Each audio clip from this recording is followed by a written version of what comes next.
ओम भूर्भुवः स्वः तत्सवितुर्वरेण्यं भर्गो देवो धीमहि धियो यो नः प्रचोदयात्। शांति।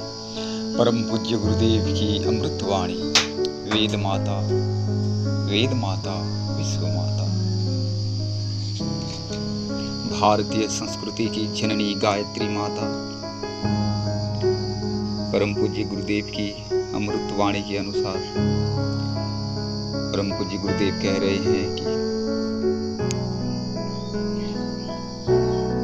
भारतीय संस्कृति की जननी गायत्री माता। मित्रों, मेरे कहने का उद्देश्य यह था कि हमारी वह माँ जिसका हमने दूध पीना छोड़ दिया, दूध हमको नहीं मिल सका, दूध से हम अलग हो गए, हमारी माँ हमसे अलग कर दी गई और हम अपनी माँ से अलग हो गए। माँ से अलग होने के बाद में कितना नुकसान उठाया हमने, बहुत नुकसान उठाया। पिछले दिनों में ना जाने कौन आया, किसने हम माँ बेटे को अलग कर दिया। माँ अलग इधर रह गई, खूंटे से बांध दी गई और बच्चा रभाता रहा, पुकार करता रहा और उसके गले में भी रस्सी बांध दी गई। दोनों को अलग अलग रस्सी से बांध दिया गया और एक समय ऐसा भी आ गया कि जब माँ के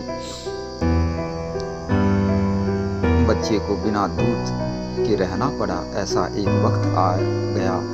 कैसे हुआ? हमारे पड़ोसियों ने हमसे कहा, गायत्री माता जिसको आप कामधेनु भी कह सकते हैं, जो हमारी भारतीय संस्कृति की जननी है, जिसको आप बीजाक्षर कह सकते हैं, यह वह बीज है जिससे दरख्त पैदा होता है। भारतीय धर्म संस्कृति जिस बीज से पैदा होती है उसका नाम गायत्री मंत्र है।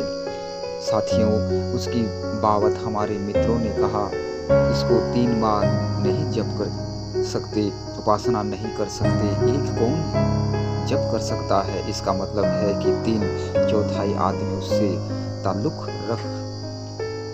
ताल्लुक नहीं रख सकते। उस पर 1/4 आदमियों का ही अधिकार है। सूरज पर सबका अधिकार है, हवा पर सबका अधिकार है, बादलों पर सबका अधिकार है, जमीन पर सबका अधिकार है।